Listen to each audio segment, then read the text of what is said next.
Teman-teman, ada sebuah isu yang jarang dibahas oleh media seputar MBG. Bukan tentang seberapa bergizinya makanan MBG, dan bukan seberapa berhasil atau gagal program MBG. Tetapi pertanyaannya adalah, apakah MBG masih bisa dihentikan? Dan jawabannya tidak sesederhana yang kalian pikirkan. Sampai hari ini sudah ada lebih dari 23.000 dapur MBG yang beroperasi di seluruh Indonesia. Dan mereka telah memberi makan sebanyak 60 juta manusia setiap harinya. Teman-teman, angka 60 juta ini bukan cuma sekedar statistik ya. Kalian bayangkan populasi Afrika Selatan itu seluruh penduduknya berjumlah 60 juta orang. Dan ini sama dengan penduduk yang ada di negara Italia. Populasi Italia juga sebesar 60 juta manusia. Jadi kelihatannya Indonesia ini sedang memberi makan sebuah negara setiap harinya secara gratis. Keren banget kan Indonesia? Tapi teman-teman, makanan itu tidak ada yang benar-benar gratis. Ada harga yang harus dibayar. Apa saja konsekuensinya yang harus kita hadapi ke depannya? Sudah seberapa besar jaringan MBG yang berjalan di Indonesia? Dan apakah MBG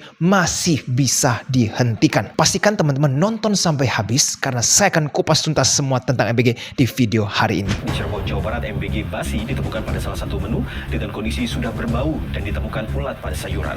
Menu sayuran sudah tidak segar dan berbau tak sedap.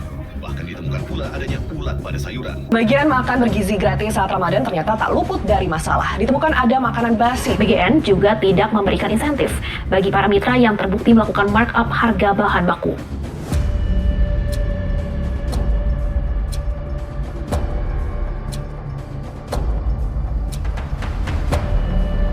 Satu bulan harus kelar IPAL, semua peralatan harus diganti ya. Kalau nggak kita turunkan itu insentif. Maka kasih 1 bulan ya. Kalau nggak dibenerin tutup. Kalau nggak dibenerin tutup. Oke, kalian coba bayangin skenario ini. Kalian kepingin mulai usaha catering.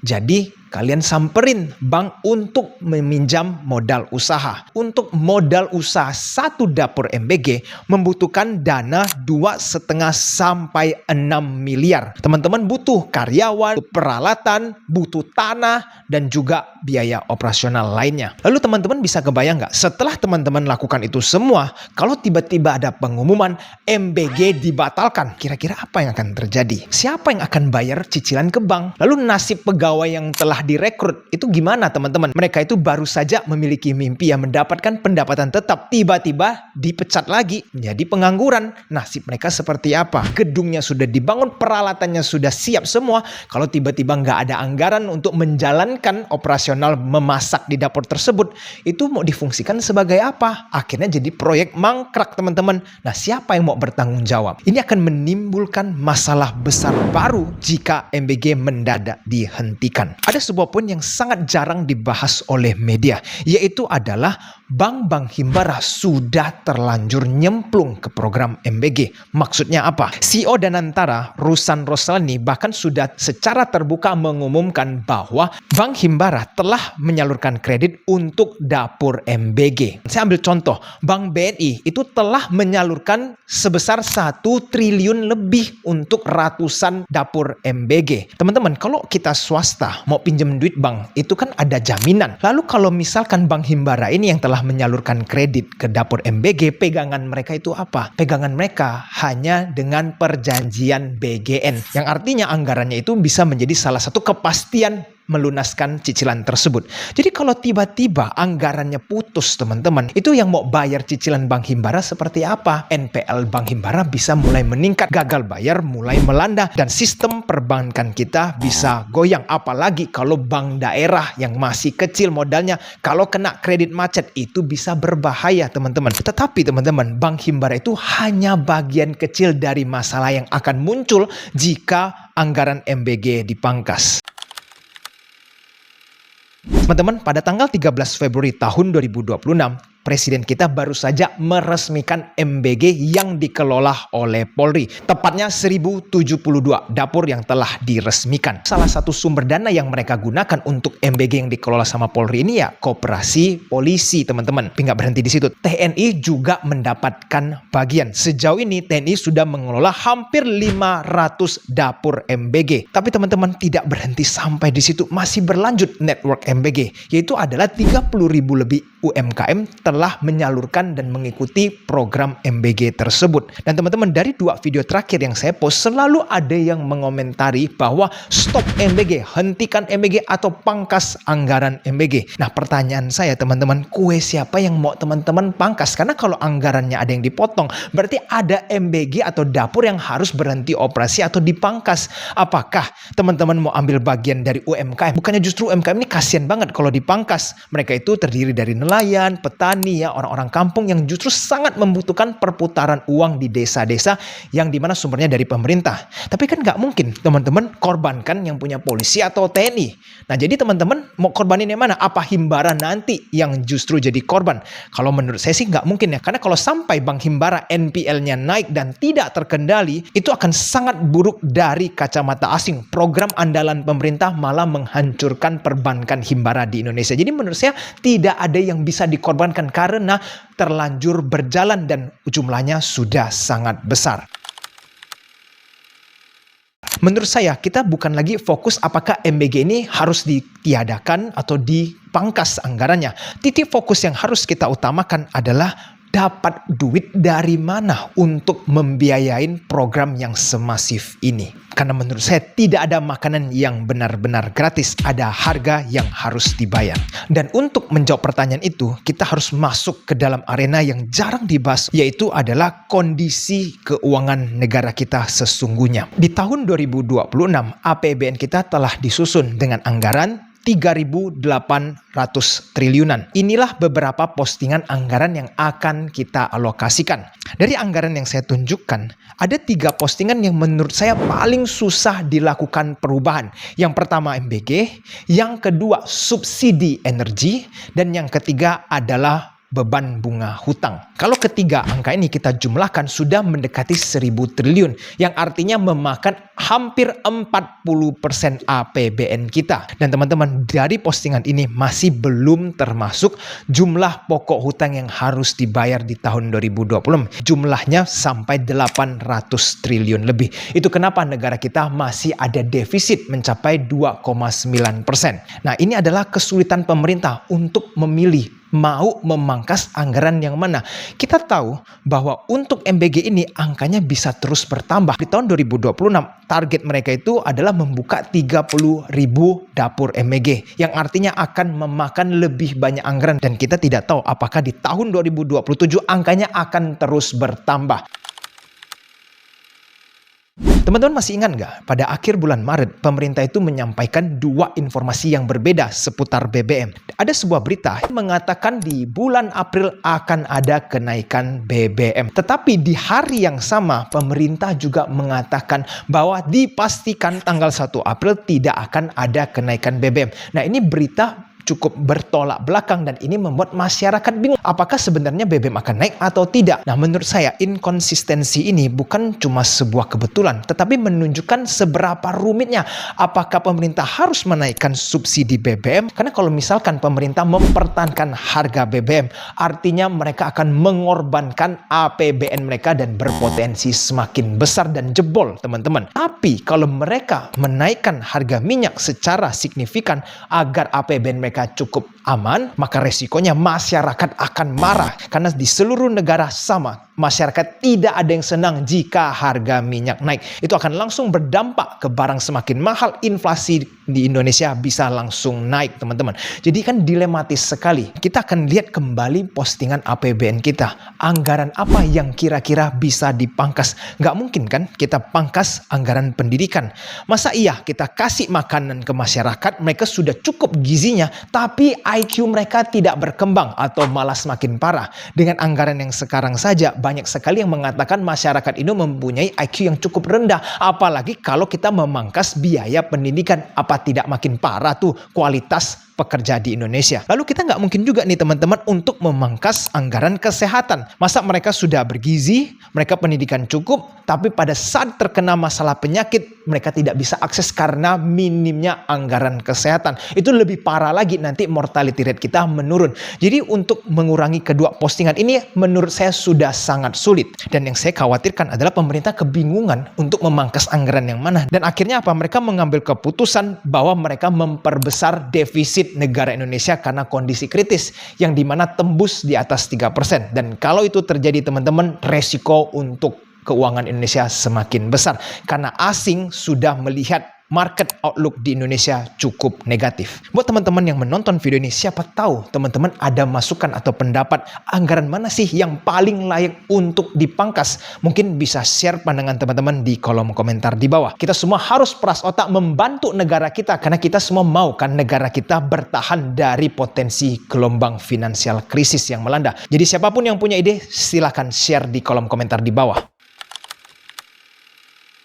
Lalu teman-teman ngerasain nggak? Dalam beberapa minggu terakhir ini, kurs kita itu tertahan di angka 17.000. Dia tidak akan melebihi angka 17.000. Padahal kalau kita lihat beberapa bulan yang lalu, nilai tukar USD IDR terus meningkat ya. Artinya rupiah kita terus melemah. Tapi kenapa pas di angka 17.000 ini bisa bertahan? Itu bukan karena rupiah kita kuat. Tetapi ada yang mengintervensi rupiah kita. Yaitu adalah Bank Indonesia. Teman-teman mungkin banyak yang belum tahu bahwa cadangan devisa Indonesia baru berjalan 2 bulan saja di tahun 2026 sudah berkurang sebesar 3 miliar dolar. Fantastis sekali ya, dan kemungkinan paling banyak dipakai untuk menstabilisasikan US dollar. Transaksi US dollar yang perlu underline dari 100.000 telah diturunkan menjadi 50.000.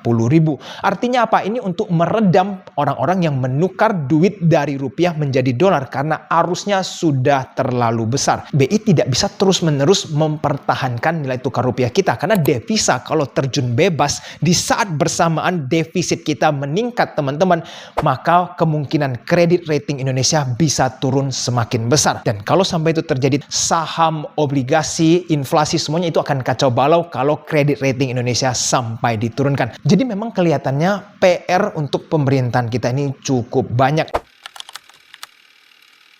Teman-teman, di video hari ini saya akan memberikan 3 masukan untuk kepemerintahan kita. Ini bisa menjadi bahan pertimbangan karena saya juga kepingin negara kita bertahan dari potensial financial crisis. Masukan yang pertama yaitu adalah proses MBG itu diperlambat. Kalau teman-teman lihat yang ditargetkan beroperasi mencapai 30.000 di tahun 2026, setidaknya di slow down dulu teman-teman, bukan sampai ditiadakan atau bahkan dikurangin ya. Kenapa? Karena kondisi masih lagi perang, harga minyak naik. Yang lebih krisis adalah APBN subsidi BBM. Karena kalau APBN itu sampai jebol teman-teman, lalu harga minyak naik sampai tidak terkendali, itu kondisi masyarakat bisa jauh lebih parah daripada MBG terus dijalankan. Pertumbuhannya yang kita perlambat. Dan jadi buat teman-teman yang mungkin sudah dijanjikan akan bangun MBG-nya di tahun 2020, ya hold dulu, mungkin lanjutnya di 2027 atau 2028. Karena kondisi negara kita sedang mengalami krisis oil teman-teman. Begitu juga dengan negara-negara lainnya. Masukan yang kedua yang bisa dilakukan adalah pemerintah bisa memangkas lebih besar lagi untuk operasional negara. Maksudnya apa? Contoh seperti pengadaan ATK dan juga dinas perjalanan dan lain-lain, itu semua boleh dipangkas dulu. Khususnya untuk dinas teman-teman sementara ini. Pemerintahan kita itu sampai menghimbau untuk work from home. Tujuannya apa? Untuk menghemat bahan bakar minyak. Nah, karena kita semua lagi kepingin irit BBM, berarti kan ini sejalan, yaitu memangkas anggaran dinas sebanyak-banyaknya. Pengadaan seperti komputer, alat-alat laptop, ataupun ATK itu semua juga dipangkas, hemat-hemat dulu untuk tahun 2026. Nanti kalau mau diperbarui tahun 2027 atau 2028 tidak terlambat. Karena ini kita dalam kondisi yang genting, tidak ada yang kepingin perang terjadi, tetapi sudah terjadi dan kita harus bisa kompromi dengan keadaan ini. Pilihan yang ketiga, pemerintah bisa saja menggunakan cara menaikkan BBM secara sedikit demi sedikit.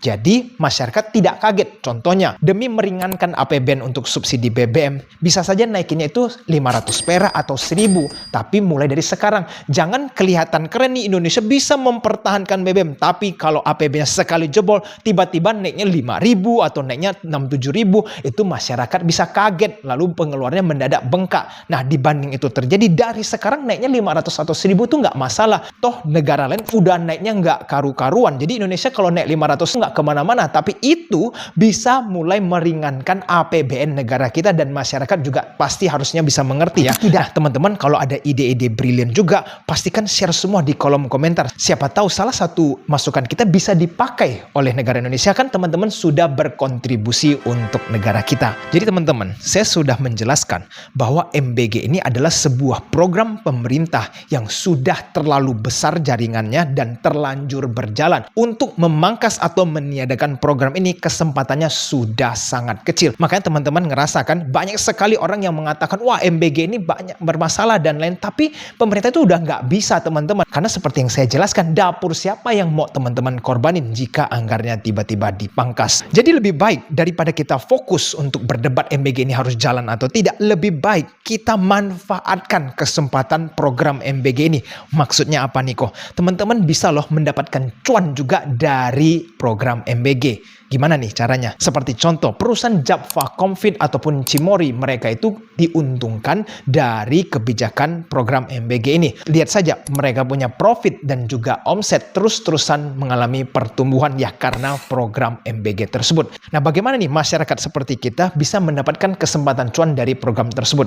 Ingat, supply chain MBG itu panjang sekali. Dari sumbernya sampai ke ujung penerimaan manfaat di tengahnya itu panjang perjalanannya. Contoh, kesempatannya seperti menjaga kebersihan MBG. Atau teman-teman lihat kesempatan seperti MBG ini kan menyalurkan makanan ini menggunakan transportasi. Ya teman-teman bisa saja kan menaruhkan jasa memperbaiki mobil ataupun servis kendaraan dapur MBG tersebut. Dan masih banyak sekali kesempatan yang bisa teman-teman dapatkan selama teman-teman rajin mencari kesempatan. Toh setiap kebijakan pasti ada yang menguntungkan sebuah pihak dan merugikan sebuah pihak. Jadi daripada kita keluh kesah, mulailah cari kesempatan untuk mencari cuan. Karena MBG kelihatannya sudah tidak bisa dihentikan. Di saat bersamaan karena MBG susah untuk dihilangkan dan mungkin anggarannya semakin besar, resikonya juga harus kita antisipasi. Ada 3 yang harus kita persiapkan. Yang pertama dan yang paling jelas yaitu adalah rupiah.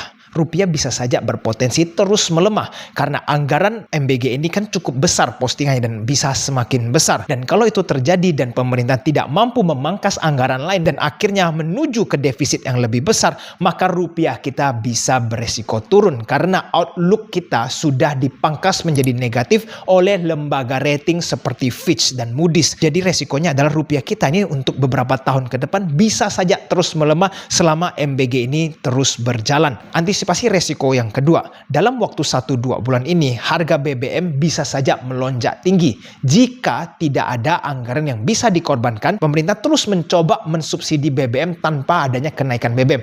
Nanti sekali jebol teman-teman, itu harga minyak akan langsung meroket naik dan itu resiko yang bisa kita hadapi di jangka pendek ini. Apalagi kalau perang nggak selesai-selesai dan berjalan selama 3 bulan. Saya nggak kebayang harga minyak bisa sebanyak apa dan APBN kita bisa jebol. Jadi siap-siap untuk dalam jangka pendek ini harga minyak bisa naik. Antisipasi ketiga yaitu adalah orang-orang yang tinggal di daerah harus berhati-hati dan lebih banyak berhemat. Kenapa?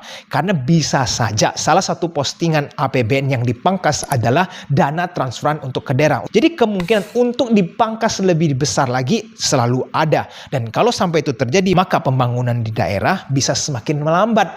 Dan itu dampaknya untuk para pembisnis yang ada di daerah. Dan kalau teman-teman sudah mengantisipasi itu semua, ya nggak perlu khawatir. Semuanya bisa dihadapi dengan baik selama persiapan teman-teman matang. Teman-teman, setelah saya menjelaskan seberapa besar program MBG, apakah kalian setuju bahwa MBG sudah terlalu jauh untuk dihentikan? Atau teman-teman punya pendapat lain? Pastikan diskusi di kolom komentar di bawah. Dan bagi teman-teman yang senang berdiskusi tentang ekonomi dan juga membahas tentang investasi, pastikan bergabung dengan komunitas Eji Invest secara gratis. Kita sediakan platform untuk tanya jawab. Setiap hari Minggu jam 8 malam, teman-teman bisa berdiskusi secara live dan linknya akan saya cantumkan di kolom komentar di bawah. Manfaatkan kesempatan ini. Jika teman-teman merasa video ini bermanfaat, jangan lupa untuk tekan tombol subscribe-nya ya, karena support teman-teman sangat saya hargai. Sampai jumpa di video selanjutnya. I'll see you again next time. Bye-bye. Boleh dikatakan bahwa kita 99,99% berhasil.